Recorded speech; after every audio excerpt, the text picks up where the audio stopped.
Amadas, a paz, Senhor. Eu vou estar trazendo uma palavra que está no livro de 2 Reis, capítulo 5, que é justamente o capítulo em que nós lemos, ou que vocês lerão, né, para aquelas que ainda não fizeram o seu devocional da campanha. Mas eu vou estar aqui trazendo uma palavra que o Senhor me tocou. Quando Deus ele me falou a respeito dessa palavra, eu fiquei perguntando por quê, né? Porque como que a história de um homem vai impactar a vida de um grupo de mulheres? E mais uma vez o Espírito Santo me surpreendeu, me dando belíssimos ensinamentos, né? Enquanto eu estive meditando nesse capítulo, né? E conversando em pensamento com Deus. O versículo que eu quero destacar está em 2 Reis, capítulo 5, versículo 14, que está escrito assim: Então desceu e mergulhou no Jordão 7 vezes, conforme a palavra do homem de Deus, e a sua carne tornou-se como a carne de um menino e ficou purificado. Nós, mulheres modernas, a cada dia mais temos tomado para nós algumas características da personalidade masculina. Algumas realmente são ótimas no que diz respeito ao dinamismo, a capacidade de liderança e outras coisas, né? Nós somos profissionais com excelência. Nós não perdemos para homem nenhum no desempenho da nossa atividade a respeito de um determinado cargo e glória a Deus porque nós somos brilhantes. Porém, a gente obtém algumas características negativas dos homens também. E foi por isso que Deus me mostrou que nós temos algumas características que nós precisamos nos limpar. Precisamos fazer como Naamã, deixar certos defeitos serem levados pelo rio de água viva. Vamos relembrar a história desse homem? Bom, Naamã, ele era uma pessoa muito poderosa, notável, cheio de título e poder. Mas, infelizmente, ele foi acometido por uma doença que na época era muito discriminada, a lepra. Naquela época, um portador de lepra era excluído da sociedade, destituído das suas terras, era enviado para fora da cidade, porque a doença era altamente contagiosa. Se houvesse a necessidade desse leproso entrar na cidade, ele tinha que balançar um sino e sair gritando pelas ruas: leproso, leproso, leproso, para que a população pudesse entrar em suas casas e não corressem o risco de se contaminar com a doença. Acontece que Naamã, ele tinha uma escrava hebreia, adoradora do Deus vivo, que lhe dá bom testemunho todos os dias. Sim, porque naquela época a mulher não tinha voz para nada, ainda mais uma mulher escrava, uma menina, uma criança, porque os estudiosos dizem que aquela menina tinha uma idade entre 9 e 13 anos. Essa é a primeira lição que eu aprendo aqui, amadas. Você tem que dar um bom testemunho para que outras pessoas possam querer vir até o seu Deus. Nosso objetivo é ser como a mulher samaritana do poço de Jacó, chamando todos da cidade para conhecer a Jesus. Mas como iremos chamar a atenção das pessoas se não damos um bom testemunho? Aquela menina, para chamar a atenção de um chefe de guerra, fazê-lo viajar da Síria até Israel, ela só podia ser de muita confiança. Uma menina íntegra, admirável, serva fiel, um exemplo, mesmo sendo tão nova. Reflitam se vocês têm sido exemplo para sua família. O que eles falam a seu respeito? Como a sua família lhe vê? Será que você está mesmo se comportando como uma verdadeira cristã se comportaria? Pensa nisso com carinho. Voltando à figura de Naamã, eu pude notar 7 características bem latentes nesse homem. Primeira, Naamã era um herói de guerra e admirado pelo povo assírio. 2, Naamã era reconhecido pelo rei da Síria devido ao seu bom desempenho em estratégia militar. 3, Naamã era corajoso, valente, forte, destemido. 4, Naamã era rico e influente. 5. Naamã era muito popular, por isso ele recebia facilidade de todo mundo, por causa da sua alta posição no exército da Síria. 6. Naamã acreditava em si mesmo, ele era muito autoconfiante. 7. Naamã, ele era um general, portanto, as pessoas precisavam dele e não o contrário. Ele não precisava de ninguém, eram as pessoas que precisavam dele. Amadas, Naamã sou eu e você. Uma pessoa que tinha toda a sua vida controlada por ela mesma. Ele não precisava de ninguém, pois era uma pessoa reconhecida, autoconfiante, e com certeza ele se achava acima de certos acontecimentos. Amada, ninguém admite, mas muitas de nós, no íntimo do nosso coração, já fomos ou ainda somos assim. O problema é que nós sabemos que as pessoas não estão nos vendo com bons olhos essas características, principalmente em pessoas que se dizem cristãs, pois sabemos que o nosso padrão e modelo de comportamento é Jesus. Por esse motivo, a gente tenta camuflar as características de Naamã que existem em nós. Não se culpem por estar sendo como Naamã, cheia de orgulho, soberba, arrogância, intolerância e ingratidão. Isso não é culpa de vocês, isso foi implantado por Satanás durante muito tempo. Toda essa revolução feminina tirou muito do que Deus nos ensinou, fazendo-nos afastar do modelo que Deus havia nos dado há muito tempo atrás. Essa história do movimento feminista não foi mais que uma manobra de Satanás para afastar as mulheres do projeto original de Deus. Vocês podem perceber que, ao saírem dos seus lares e buscarem seus direitos, queimando os sutiãs, pedindo melhores salários e condições de trabalho, lutando pelo seu direito de exercerem cargos e funções que eram destinados apenas aos homens, as mulheres ganharam uma jornada dupla, às vezes tripla de trabalho. Com isso, amadas, os nossos filhos ficaram sozinhos, não tem mais a coluna da mãe em casa, estando à mercê de terceiras pessoas que muitas vezes não estão completamente interessadas em educá-los e prepará-los para o mundo. Resultado da conquista feminina?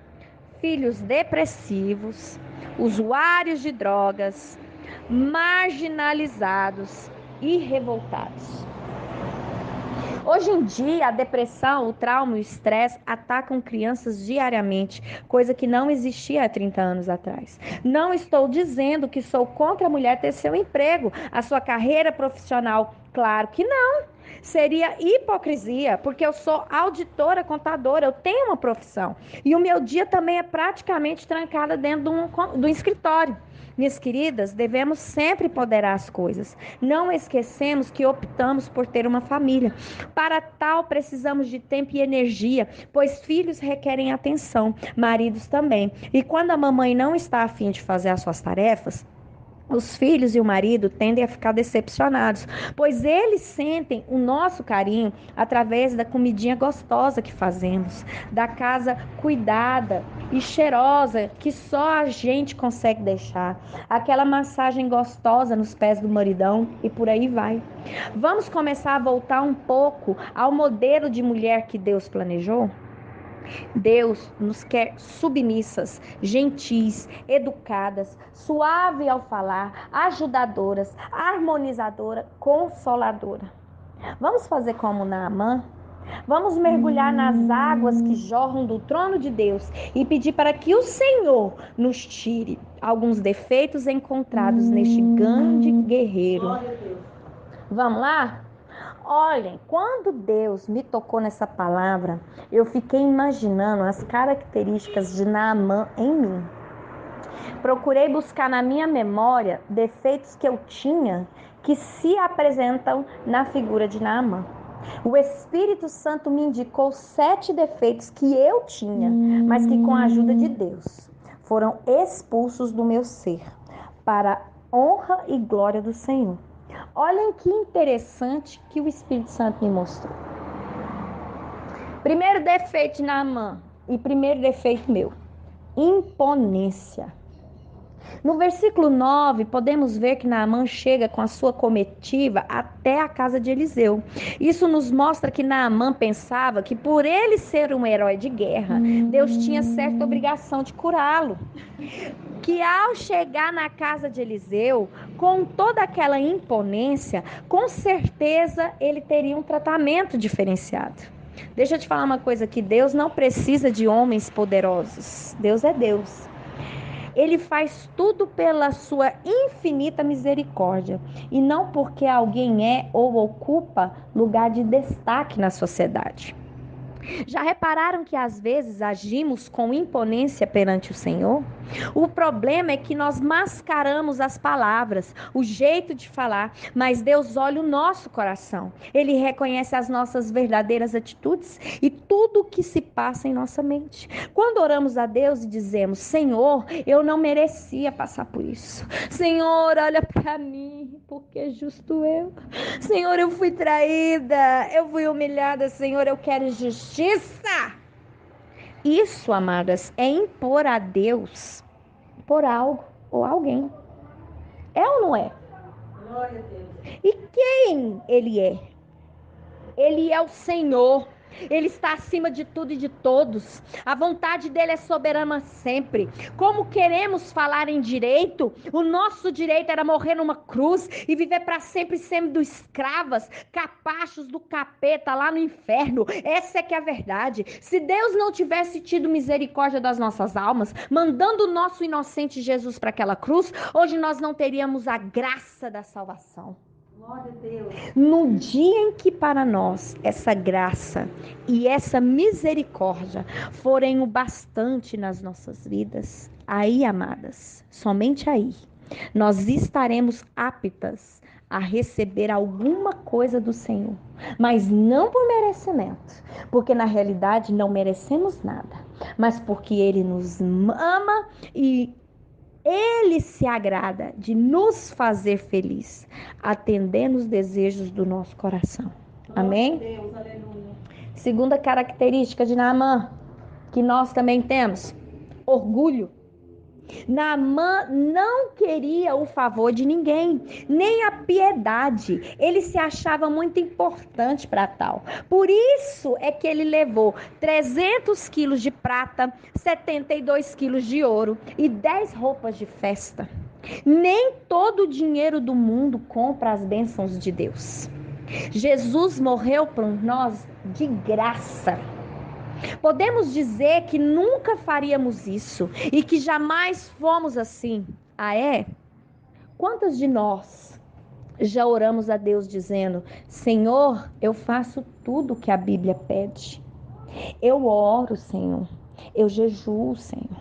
Eu dou o dízimo e oferta na sua casa sempre, Senhor. É uma atitude que o Senhor quer arrancar de você, amada. O orgulho de fazer coisas que na realidade são a sua obrigação, não é mesmo? Orar, jejuar, dar dízimo na igreja, ofertar, são coisas que te beneficiam, me beneficiam. Deus, ele não precisa das nossas orações, dos nossos jejuns e das nossas ofertas para que venha ter o seu poder aumentado. Deus, ele é o grande eu sou. As coisas que ofertamos, tanto materialmente quanto espiritualmente, só trazem santificação e comunhão para a nossa vida, nos habilitando a termos contato direto com ele. E nós julgamos que isso é motivo para a gente obter algo de Deus. Não é.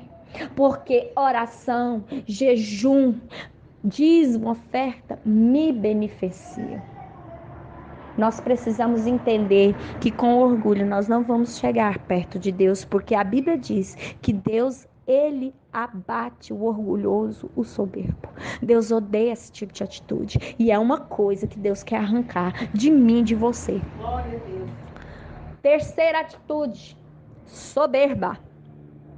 No versículo 12, Naamã demonstra esse defeito desfazendo do rio Jordão, rio da terra de Israel, aonde vivia o profeta Eliseu, aquele que porventura poderia curá-lo. Ele menciona 2 rios da Síria e diz que eles são melhores. Mas se fossem melhores, tinham o curado, não tinha? Amém. Glória a Deus. Ele ficou indignado porque o Rio Jordão é um rio turvo, barrento. Ele não é próprio para se banhar. Isso deixou Naamã muito nervoso. Quantas vezes, amada, não admitimos que o nosso pastor ou líder de grupo nos condiciona? Quantas vezes nós nos achamos melhores e mais capacitados a exercer cargos, seja na igreja ou na empresa, nos julgando mais capacitadas que aquela pessoa que ganhou a promoção? Quantas vezes a irmãzinha do lado recebe a bênção da restauração do casamento e a gente fala assim, mas por que ela recebeu e eu não?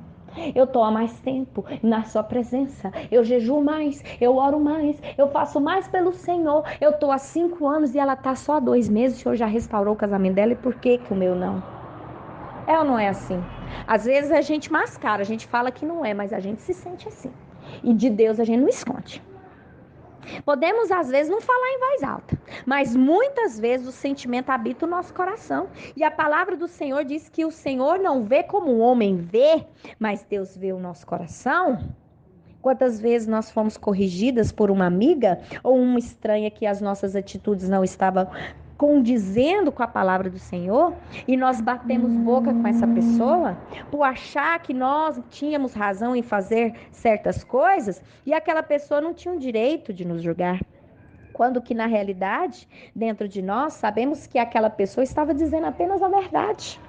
Muitas vezes, amadas, Deus usou pessoas bem menores em conhecimento que eu para me corrigir e me afrontar, só para ver a minha reação. Eu me lembro que há um tempo, quando o Senhor me disse que um problema só seria resolvido se eu pedisse perdão. Eu questionei a manhã inteira com o Senhor, mostrando a pureza da minha mão, pois realmente eu não havia feito nada àquela pessoa e não havia motivos para eu pedir perdão, porque eu não tinha feito nada. E o Senhor me disse: você não me perguntou como o problema seria resolvido? Então, peça perdão. Eu chorei muito antes de tomar coragem e pedir perdão para aquela pessoa, concordando com tudo que ela havia me acusado e assumindo uma culpa que não era minha. Foi quando Deus, ao final do dia, disse no meu coração: Ana Paula, sua soberba foi embora. E assim como Naamã, eu fui curada da soberba através daquele episódio lindo que eu jamais consigo esquecer. Outra atitude, né? É a quarta atitude que Deus quer nos tirar: arrogância. Nos versículos 10 e 11, nos deparamos com Naamã, indignado, porque Eliseu não o recebe. Naamã se sentiu diminuído, afinal de contas, ele era uma personalidade muito importante. Achou que seria recebido pelo profeta Eliseu e não pelo mensageiro. Achava uma afronta o profeta não vir até ele, impor as suas mãos e curá-lo imediatamente. Estou sentindo que muitas estão dizendo: eu nunca fiz isso. Certeza? Vamos lá então. Quantas vezes você se pegou orando dessa forma? Senhor, que o Senhor vai lá na casa do meu marido, conversa com ele, diga que ele está no pecado e vai para o inferno. Senhor, arrume uma pessoa melhor para mim. Aquele homem não me merece, arranque o sentimento de mim. Senhor, mande essa mulher que está com meu marido para longe, coloca uma pessoa melhor na vida dela, que ela comece a enxergar que ela está destruindo uma família, que ela está no pecado. E a vontade do Senhor? Por que a gente não pergunta qual é? Não seria mais fácil perguntar a Deus o que Ele quer fazer? Ou então, o que Deus está querendo te ensinar através dessa situação? Em nenhum momento, em nenhuma conversa com as mulheres do grupo, eu vejo elas me dizerem que oraram ao Senhor, perguntando qual era a vontade dele em relação aos problemas que elas estavam enfrentando. Não se assustem não, porque eu também já fui assim. Eu ditava as regras, eu falava como Deus tinha que agir, mas tudo camuflado em lindas orações e súplicas. Amadas, nós não podemos ensinar a Deus como fazer o trabalho dele, pois estranhos são os seus caminhos, mas a eficácia e a supremacia dele é sempre maior.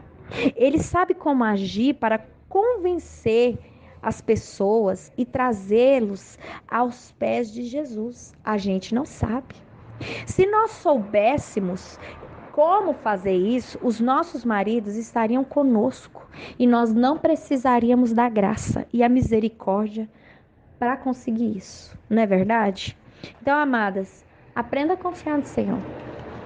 Aprendam que Ele sabe o que Ele está fazendo. Aprenda com a situação. Passe pela dificuldade perguntando ao Senhor, Senhor, o que o Senhor quer me ensinar? O Senhor quer me ensinar alguma coisa que você quer. Eu quero aprender no caminho. Amém? Quinta atitude que Deus quer tirar de nós: intolerância. No versículo 13, nós vimos que Naamã, percebendo que as coisas não estavam seguindo o plano esperado, Naamã sai da porta da casa de Eliseu. Ele foi embora. Foi embora porque a circunstância não era como ele havia planejado. Quantas vezes nós dizemos a Deus que iremos desistir porque as circunstâncias não estão favoráveis? Essa é a atitude que várias de nós temos no decorrer da caminhada, em meio às dificuldades que sempre encontramos no processo da nossa transformação. Sempre vem acompanhada com a frase: eu desisto. Isso é, amadas, intolerância. Nós condicionamos as bênçãos de Deus às circunstâncias.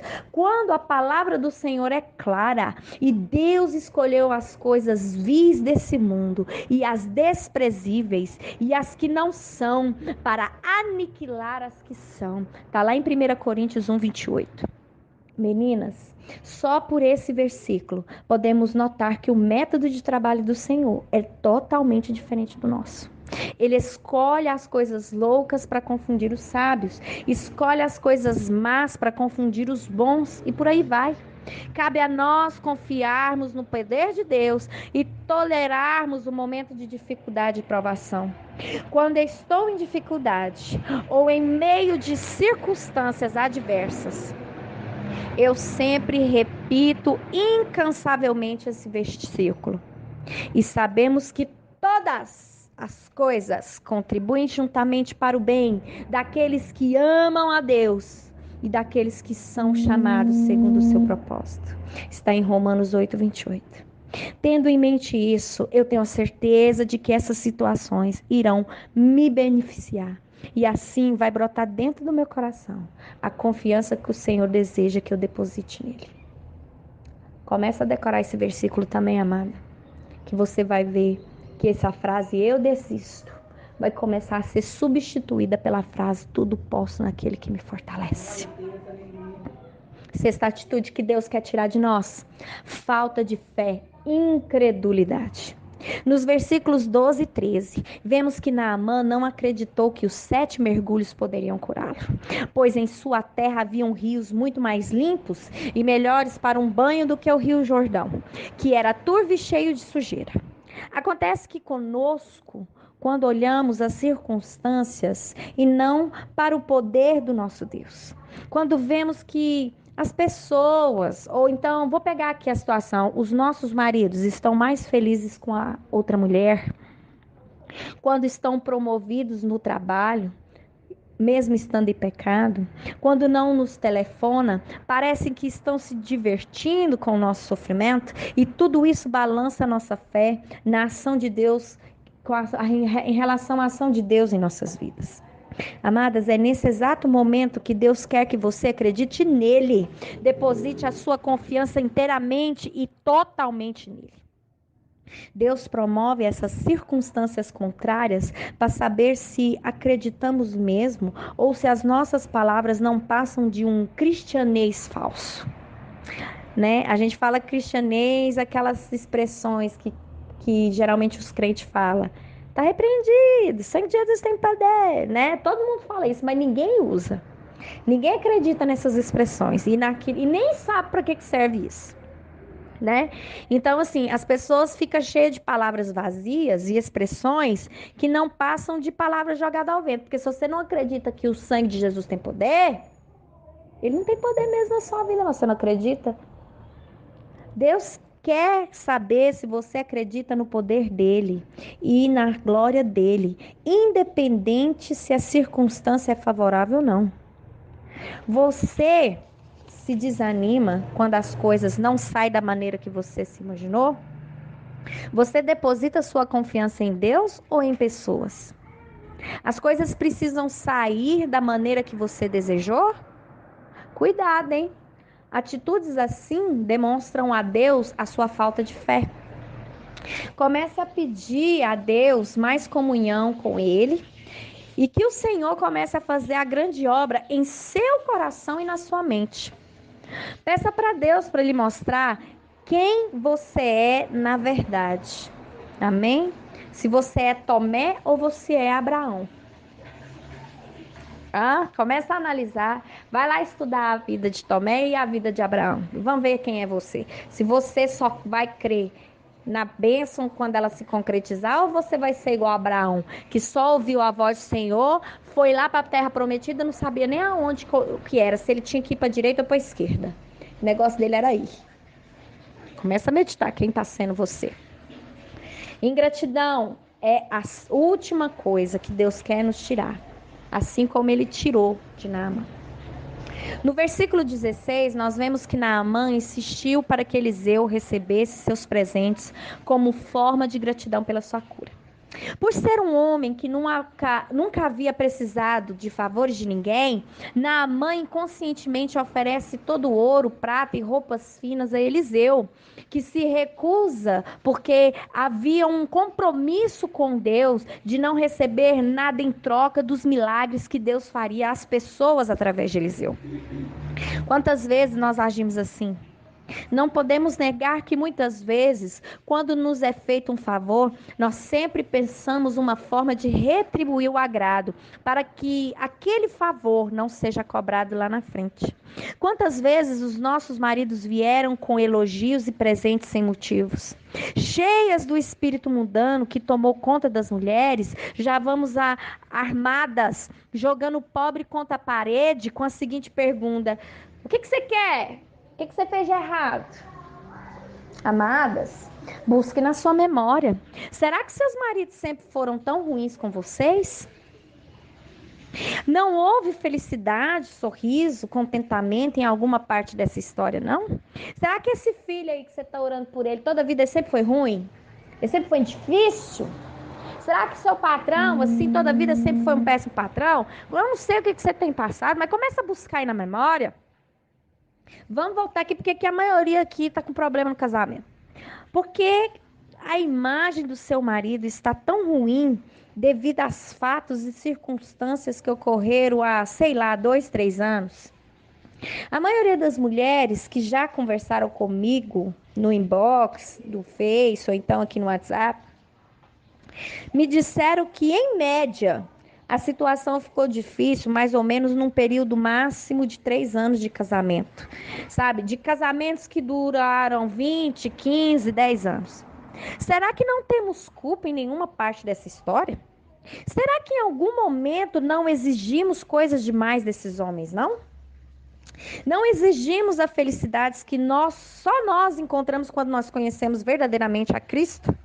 Vendo a história de Naamã, eu vejo que na realidade Deus curou Naamã da sua ingratidão, porque Deus nos cura, Ele nos aperfeiçoa por amor, não nos pede nada em troca. Naamã, tentando pagar pela bênção de Deus, demonstrou que precisava ser curado da sua ingratidão, pois o Deus a quem ele servia queria ofertas, aqueles deuses pagãos, agrados, comidas, ouro para fazer os seus favores aos seus adoradores. Deus, quer, ele só quer a sua obediência, a sua fidelidade. Não porque ele precise de você para se tornar mais Deus, mas porque ele sabe que andando junto com ele, você será mais feliz e não tropeçará nas armadilhas de Satanás. Deus nos quer obedecendo por saber que sozinha nós não conseguiremos viver neste mundo, já que está dominado pelo diabo. Quando Eliseu rejeita a oferta de Naamã, a ficha cai naquele pobre guerreiro. Ele vê que na realidade quem serve o Deus vivo não precisa de nada, porque tudo Deus nos provê. Naamã viu que nós precisamos de Deus e não ao contrário. Foi quando ele tem a atitude, que é a atitude mais linda dessa história, de carregar os seus jumentos com a terra de Israel para ajoelhar-se e adorar a Deus. Naamã diz a Eliseu que quando o rei da Síria se ajoelhar perante Rimon, que é o deus lá da terra de lá da Síria, que Deus o perdoe. Mas que na realidade ele vai jogar a terra de Israel embaixo do joelho e vai estar adorando ao Deus vivo dentro do templo do Deus Rimon. Ele foi liberto e levou consigo o que há de melhor. Ele levou a Deus dentro do seu coração.